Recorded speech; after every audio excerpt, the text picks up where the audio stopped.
10년 전 2명의 사업가가 있었습니다. 이 2명의 사업가는 사업도 잘 되고 전망도 좋아 우리 기업을 자녀에게 물려줄 공통점이 있었습니다. 10년이 지나도 이 2명의 사업가에게는 공통점이 있습니다.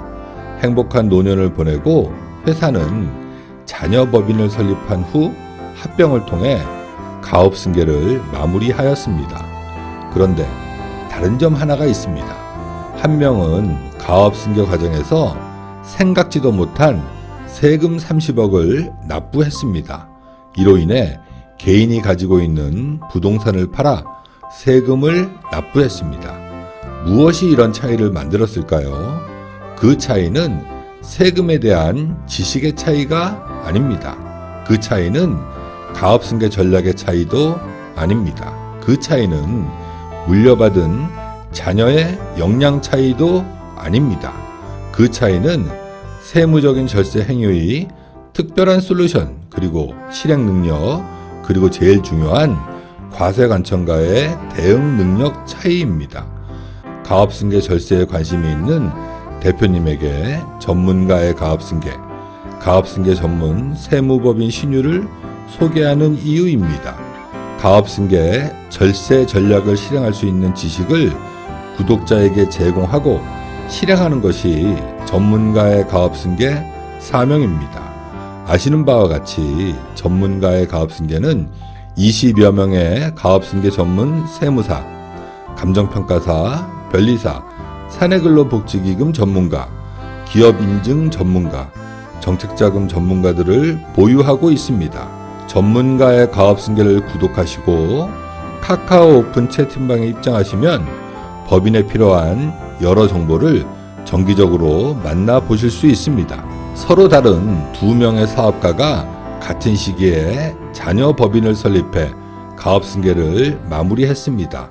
그 후 2명의 사업가의 가업승계 관련 세금 납부 내역을 바꾼 것은 유익한 지식, 솔루션, 그리고 실행력, 과세관청과의 소명 능력 차이입니다. 전문가의 가업승계를 구독한다고 당장 세금이 줄진 않습니다. 다만 가업승계, 법인세 절세 등 신뢰성 있는 정보를 제공합니다. 추신으로 세무적인 행위는 반드시 저희 같은 가업승계 전문 세무법인이랑 실행하셔야 합니다. 세무법인 신율, 전문가의 가업승계는 중소기업 승계에 기여해야 한다고 생각합니다. 안녕하십니까. 가업승계 전문 세무법인 신율 최영도 이사입니다. 오늘 신설법인을 설립한 다음에 성장시켜서 모 회사, 이제 아버지 법인과 합병한 것. 이때 이제 징여세를 과세했죠. 그렇지만 국패, 청구인들이 이겼습니다. 이 사례를 한번 보겠습니다. 사실 저희가 이제 이런 류의 컨설팅을 하죠. 사실 컨설팅이란 거는 흐름, 행간을 봐야 됩니다. 이게 단순하게 우리 행위가 증여에 해당된다, 증여에 해당되지 않는다, 이제 이렇게 논할 거는 아니란 얘기죠. 우리가 똑같은 행위를 하더라도 어떻게 작전을 짜느냐에 따라서 증여세를 부과할 수도 있고 아니면 그냥 넘어갈 수도 있습니다. 사실 이렇게 증여세를 과세해 버리면 이 판결이 어떻게 나든 간에 우리 그 대표님들은 피가 마릅니다. 일단 세금을 내고 시작하는 거죠. 그래서 이 흐름을 잘 짜서 이렇게 과세하지 않게, 또 과세하려 그러면 우리가 소명 자료를 잘 만들어서 이렇게 과세하지 않게끔 이렇게 하는 것들이 정말 실질적인 컨설팅이라고, 또 이렇게 저희 같은 가업승계 전문 세무사들하고 일을 하셔야 이렇게 조세 심판까지 가서 이런 행위, 이런 그 골치 아픈 송사에 이제 휘말리지 않는 겁니다. 반드시 소명이 가능한 전문 세무사랑 일을 진행하셔야 됩니다. 사건 경우는 이렇습니다. 아버지가 자녀, 손자녀한테 법인 설립 자금을 증여합니다. 당연히 이제 증여세는 냈죠. 이 손자녀 자녀들은 이 돈을 가지고 2011년 11월 24일 날 법인 설립을 했습니다.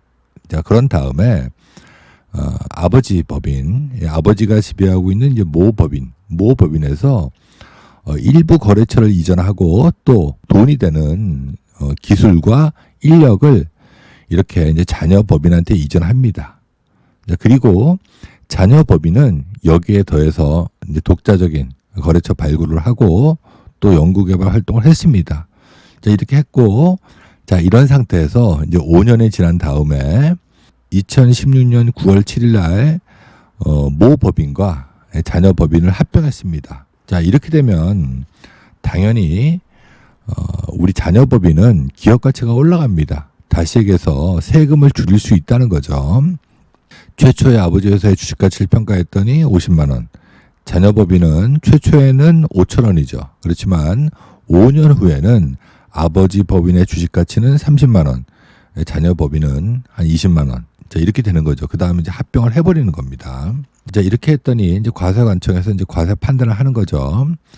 피합병 법인을 설립하여 인적, 물적 자원을 모두 지원한 후 쟁점 합병을 한 1년의 행위는 외관상 합병을 이용하여 신주를 자녀에게 무상으로 교부한 것과 같은 경제적 실질이 동일하여 증여세, 이제 과세 대상이 된다 하고 이제 과세를 해버린 겁니다. 여기까지 가기 전에 소명을 잘해서 판례 등 이런 것들을 가지고 이제 소명을 잘해서 넘어가야 되는데 대처가 미숙한 거죠. 이렇게 과세해버리면 증여세 내고 시작하는 겁니다. 자, 그렇게 했더니 이제 조세심판 판단은 이렇습니다.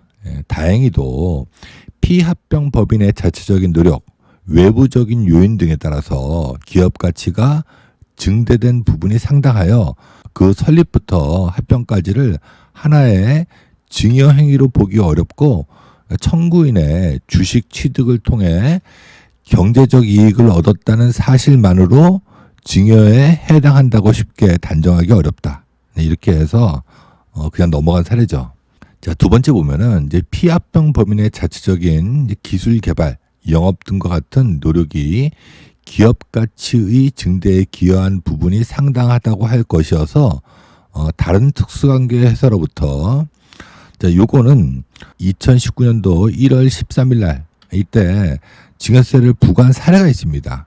그걸 좀 인용해서 얘기한 건데 일정하게 수수료를 수익으로 받아 아무런 독자적인 기여 없이 법인을 운영하면서 기업 가치를 높인 다음 그 특수관계 회사와 합병한 경우 이 1년의 과정을 실질과세 원칙에 따라 직접 증여에 해당한다고 보고 합병 신주를 증여한 것으로 이제 판단해서 과세한 사례가 있습니다. 자, 그렇지만 이 회사 같은 경우는 이 자녀 법인이 실질적으로 이제 기술 개발 활동이나 또 이제 거래처 발굴 등 이런 것들을 한 겁니다. 자, 그렇지만 이 회사 같은 경우는 이제 처분청에서 쟁점 주식의 가치에 반영되어 쟁점 합병을 통해 청구인들이 얻은 증여 이익으로 판단한 기술, 자금 등을 지원함으로써 피합병 법인의 가치가 증가한 부분, 처분 취지를 얘기하고 증여세 부과한 것, 이거는 이제 잘못됐다고 판결한 거죠. 자, 그렇지만 여기에서 이제 시사점이 있습니다.